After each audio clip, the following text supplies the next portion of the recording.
why the US government can never repay its debt, and why that's the point. America's national debt isn't a problem to fix, and the truth is simple: the United States can never repay its debt, because the system was built so it never has to.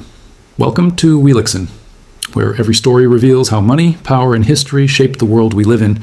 Here we uncover the patterns behind inflation, crashes, empires, and the lessons they left behind. Chapter 1. America's debt isn't just big, it's structural. The United States sits on more than $35 trillion in national debt, a number so large that most Americans can't imagine what it represents. For decades, politicians have debated how to reduce it, how to slow it down, or how to pay it off completely. But here's the truth people rarely hear. The U.S. national debt isn't meant to be paid off. It's meant to grow. And the entire American economy is structured around that growth. This sounds strange, especially if you think about debt the way individuals do. If an American family takes on too much debt, they cut spending, work extra hours, or refinance.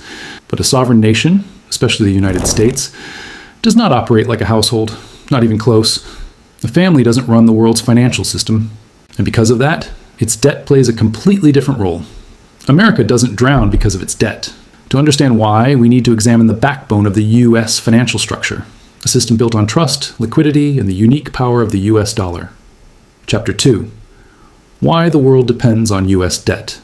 Most Americans don't realize this, but the U.S. national debt isn't just America's problem. It's the world's most important financial asset. Banks, pension funds. For the world, U.S. debt is not a burden because the United States is seen as the most stable borrower on earth, an economy with unmatched size, power, and global influence, a benchmark for interest rates, a foundation for retirement systems, liquidity for financial markets, a safe haven during crises. When America issues debt, without U.S. treasuries, global finance becomes unstable. This single fact reshapes the entire conversation. The world doesn't want America to repay its debt. It wants America to issue more of it. Because without U.S. debt, the global economy would lose its anchor. Chapter 3. The Federal Reserve's quiet design. Now we get to the deeper layer. The modern U.S. debt system became unstoppable the moment the Federal Reserve gained full control over money creation. Here's the key point. The U.S. government cannot run out of dollars, because the Federal Reserve can create dollars at will, not by printing paper money. And when the world doesn't buy enough of them, the Federal Reserve steps in and buys the rest. This gives the government limitless borrowing capacity. This single mechanism guarantees the U.S. will never default, unless intentionally. The U.S. can always borrow more. The system will always have liquidity. Most importantly, the Federal Reserve needs U.S. debt to exist so it can operate. Without Treasury bonds, the Fed would lose its way to control interest rates, its ability to inject or drain money, its balance sheet anchor, its influence over the economy. So repayment of debt isn't just unnecessary. It would destroy the structure that keeps the Federal Reserve powerful. Chapter 4. What happens if the U.S. actually repaid its debt? Let us imagine a world where America suddenly decides, let DES pay off the national debt. Sounds responsible, right? Well, it's debt. Banks would lose their safest asset. 2. Pension funds would collapse. 3. The Federal Reserve would lose control of interest rates. 4. Financial markets would lose the foundation for pricing risk. 5. 6. Every country holding treasuries would face massive reserve shortages. The entire global financial architecture is built on the assumption that U.S. debt will always exist. Removing it would be like removing the foundation of a skyscraper. Everything above it collapses. So when people say, why doesn't America just pay off its debt? The answer is simple. Because repayment would destroy the modern economic world the U.S. itself built. The debt is not a bug. Chapter 5. Why U.S. debt must keep growing. Here's the final part of today's chapter. Because in a dollar-based economy, money is created through debt. Credit expansion, or pause, economic expansion, credit contraction, a recession. When the U.S. government borrows, it creates treasury bonds. When banks buy those bonds, they create new money in the financial system. When the Fed buys bonds, it injects liquidity into the entire economy. If the U.S. government stopped borrowing today, the supply of dollars would shrink, liquidity would drop, unemployment would rise. Debt is the oxygen of the American financial system. And every part of the system, from Wall Street to the Federal Reserve to foreign governments, depends on that oxygen. This is why the United States can never repay its debt, and why the system is built so it never has to. Chapter 6. Why foreign nations keep funding U.S. debt. If U.S. debt keeps rising, and if the United States can never repay it, a logical question appears. Why do other countries still buy America's debt?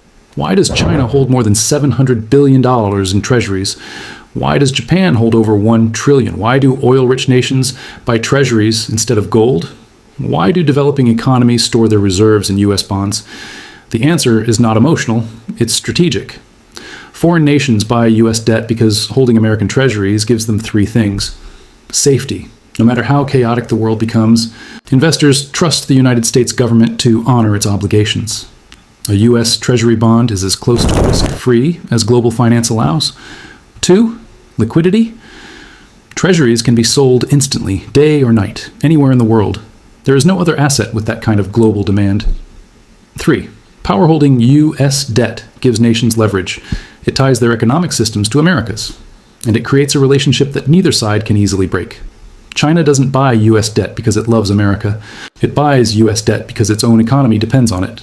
Trade surpluses, currency stability, and export industries all flow through the treasury market. Japan doesn't buy treasuries because it's loyal. It buys them because its domestic economy cannot absorb all the savings of its own people without destabilizing interest rates. Oil nations buy treasuries because global oil is priced in U.S. dollars, the petrodollar system, and storing profits in treasuries protects them from inflation and geopolitical shocks. Every country has its reasons, but all reasons lead to one conclusion. When foreign nations fund the U.S. debt, they're not saving America, they're saving themselves. Chapter 7. When interest becomes the real problem, the U.S. government doesn't fear debt, but it does fear something else: interest payments. For decades, America paid low interest on its debt because global demand for treasuries kept borrowing cheap. But as interest rates rise, so does the cost of servicing the debt. In 2024, something surprising happened. The U.S. spent more on interest payments than on national defense. And think about that. The United States, the most powerful military force on Earth, now spends more money paying interest than it spends maintaining its armed forces. This doesn't mean collapse, but it does mean pressure. Interest payments are becoming one of the largest components of the federal budget. And here's the uncomfortable truth. Interest is the real tax Americans never voted for. They feel it in higher inflation, lower purchasing power, higher borrowing costs, slower wage growth, reduced public investment. Americans are not paying the national debt, but they are paying its price, not in a single bill, but in every supermarket receipt, every mortgage application, every paycheck that doesn't stretch far enough. Debt doesn't crush the government. Debt quietly drains the citizens, and most people have no idea it's happening. Chapter 8. The U.S. debt system works until trust breaks. As long as the world trusts the United States, the debt system keeps running. But trust is not infinite. What happens if the world doubts America's ability to control its spending, or its ability to maintain dollar dominance, or its political stability, or its leadership in global markets? History shows that every major financial system eventually loses trust. The British pound lost it after World War II. The French franc lost it repeatedly. The Roman denarius lost it through debasement. Even gold-backed systems eventually failed when governments needed more money than the system allowed. So the question for America is not, can the U.S. repay its debt? We already know the answer is no. The real question is, can the U.S. maintain trust long enough for the system to keep functioning? If trust remains strong, America can borrow forever. If trust breaks, the world will start searching for alternatives. The danger is not the number, 35 trillion, 40 trillion, 50 trillion. The danger is the moment someone doubts the U.S. will honor the promises behind those numbers. Debt is not mathematical. Debt is psychological. Its strength lies in belief. The moment belief cracks, the architecture begins to shake. Chapter 9. The debt trap that no country wants to escape. Here's the strange paradox. The U.S. cannot repay its debt, but it also cannot stop increasing its debt. Because if the government stops borrowing, money supply contracts, markets crash, banks panic, unemployment rises, recession begins, global liquidity evaporates. The world doesn't merely accept U.S. debt. The world requires it. U.S. debt is like gravity. You can't turn it off. You can only build around it. This is why even during economic expansions, even during strong GDP growth, even during periods of high tax revenue, America still runs deficits. The system needs constant fuel, and that fuel is more debt. This is not mismanagement. This is the blueprint. Chapter 10. The real price. Americans. Pay Americans often hear political debates like, we need to cut the debt, we need to balance the budget, we need fiscal responsibility. But behind the noise, the financial reality stays the same.